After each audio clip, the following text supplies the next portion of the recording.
देखो ये क्वेश्चन करते हैं, ये भी आपका जो क्वाड्रिलेटरल्स है उसका एक इंपॉर्टेंट क्वेश्चन है, बुक में तो नहीं है बट एक्स्ट्रा क्वेश्चंस की फॉर्म में अगर देखा जाए तो बहुत ज़्यादा इंपॉर्टेंट क्वेश्चन ये भी है। बोला गया है if P is mid point of side A B. हमारे पास इस क्वेश्चन का मैं आपको सिनेरियो समझा देता हूँ। क्वेश्चन है, बोला गया कि ए बी सी डी आपके पास पैरेललोग्राम है, ठीक है। पी जो है वो ए बी का मिड पॉइंट है, ठीक है। उसके बाद हमने पॉइंट बी से एक लाइन खींची, ठीक है। पॉइंट बी से हमने एक लाइन खींची और लाइन इस तरह से हमने खींची है कि वो पी डी के क्या है, पैरेलल है, ठीक है। उसके बाद हमने ए डी को पॉइंट आर तक प्रोड्यूस करा और बी क्यू को भी हमने मिलाया, वो आर पे जाके दोनों क्या करते हैं, इंटरसेक्ट हो जाते हैं, मतलब कट कर देते हैं, ठीक है। आई थिंक क्वेश्चन का सिनेरियो आपको समझ में आ गया हो कि A B C D parallelogram है, P is mid point of A B, then we draw a line from point B which is parallel to P D, तो this line is parallel to this, ठीक है। उसके बाद हमने क्या किया, A D को हमने पॉइंट आर तक प्रोड्यूस किया, उसके बाद हमने बी क्यू को भी क्या किया, आर तक प्रोड्यूस कर दिया, ठीक है। हमें प्रूव करके दिखाना है कि ए आर जो है वो ट्वाइस ऑफ बी सी है, ठीक है। मतलब ए आर कहाँ गया, ए आर जो है जो ट्वाइस ऑफ बी सी है, मतलब इस बी सी का ट्वाइस करेंगे ना तब जाके हमें ए आर मिलेगा। देखो सबसे पहले इसके अंदर आप देखो, अगर आप इस वाले ट्रायंगल को ध्यान से देखो जिसको हम डार्क कर रहा हूं इसके अंदर, इस वाले ट्रायंगल को, इस वाले ट्रायंगल को, इस ट्रायंगल को अगर आप ध्यान से देखोगे तो इस ट्रायंगल के अंदर ए बी साइड का जो है मिड पॉइंट पी, ये हमें क्वेश्चन में गिवन है, और क्वेश्चन में ये भी गिवन है कि B Q is parallel to B D P D. अब आप बताओ अगर बी क्यू आपका पी डी के पैरेलल है, सो क्या बी आर जो होगा क्या वो पी डी के पैरेलल नहीं होगा? भाई दो लाइन्स अगर आपस में पैरेलल है तो उनको आप कितना भी बढ़ा दो या कितना भी घटा दो वो आपस में पैरेलल ही रहेंगी। So if P D is parallel to B Q then B R will also parallel to PD. So according to midpoint theorem, D will be midpoint of AR. Sorry, according to converse midpoint theorem, converse midpoint theorem क्या कहती है कि अगर आपके पास एक triangle है और उस ट्रायंगल के किसी भी मिड पॉइंट से, किसी भी साइड के मिड पॉइंट से आप एक लाइन ड्रॉ करते हो जो कि ट्रायंगल के दूसरी साइड के पैरेलल है, सो ट्रायंगल की थर्ड साइड को क्या करेगी, बाइसेक्ट करेगी। ये कन्वर्स मिड पॉइंट थ्योरम है। सो उसी थ्योरम से मेरा जो डी हो जाएगा वो ए आर का क्या हो जाएगा, मिड पॉइंट हो जाएगा। अब सो करते हैं, सॉल्यूशन देखो। In triangle A B R, in triangle A B R, P is midpoint of AB, P is mid point of AB and PD will be parallel to BR।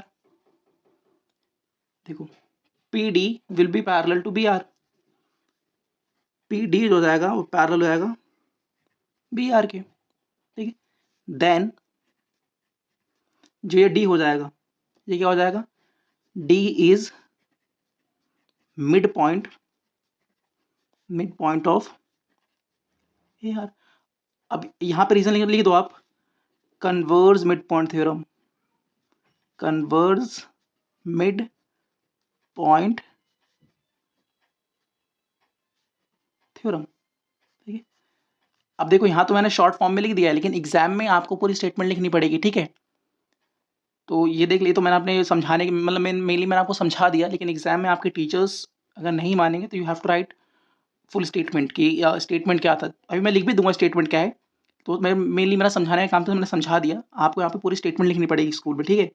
ठीक है, सो D क्या हो जाएगा आपका, मिड पॉइंट हो जाएगा, और D अगर मिड पॉइंट हो गया सो ए डी और डी आर क्या हो जाएंगे, इक्वल हो जाएंगे। Therefore A D is equal to D R, तो कोई दिक्कत नहीं है। अब देखो, हाँ अब आप लोग मुझे बताओ क्या ए डी और बी सी आपस में इक्वल नहीं है? बिल्कुल है, because A B C D parallelogram है। अगर A B C D parallelogram है तो opposite sides equal and parallel होती हैं। सो हम कह सकते हैं यहाँ से कि जो आपका ए डी है,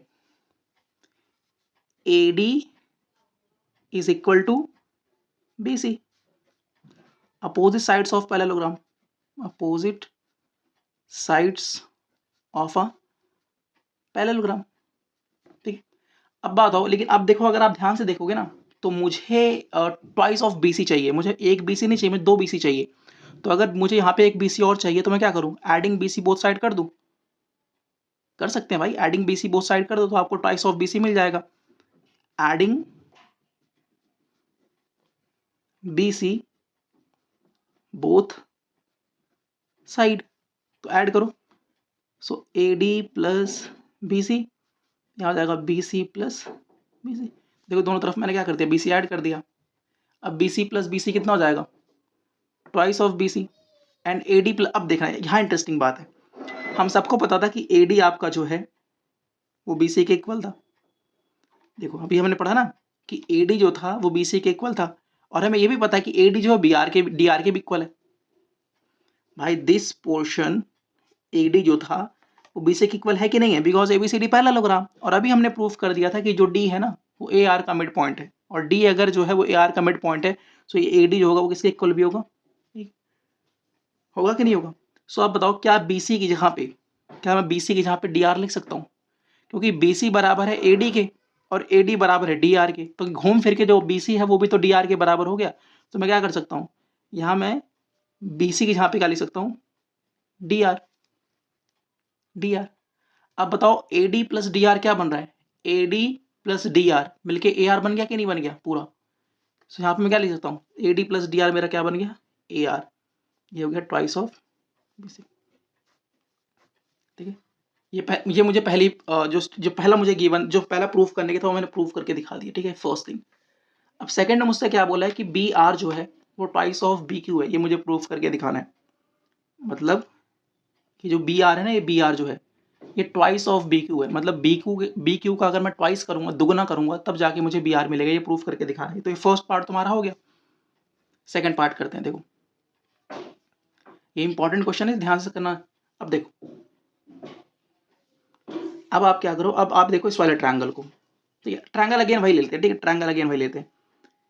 in triangle ABR, in triangle ABR, पहले भी हमने ये ट्रायंगल लिया और अभी ये ट्रायंगल लेते हैं। अगेन दोबारा देखना, इन ट्रायंगल ABR जो आपका ये साइड है, ये साइड है, क्या वो इस साइड के पैरेलल नहीं है, हाँ या ना, पहले मुझे इस बात का जवाब दो।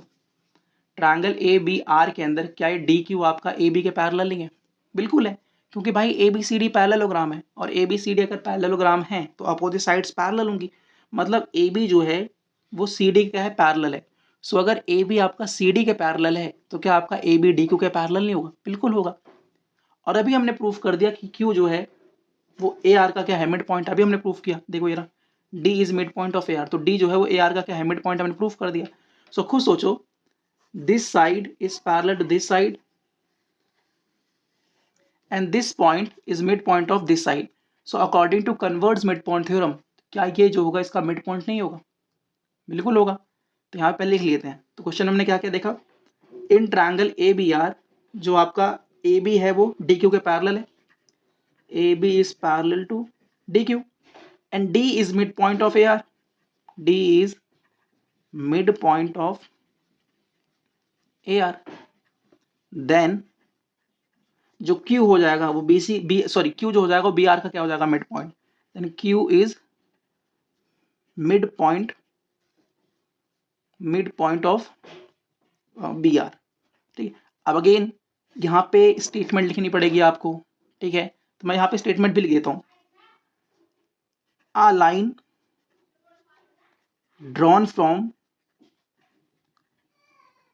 Mid point of one side of a triangle parallel to another side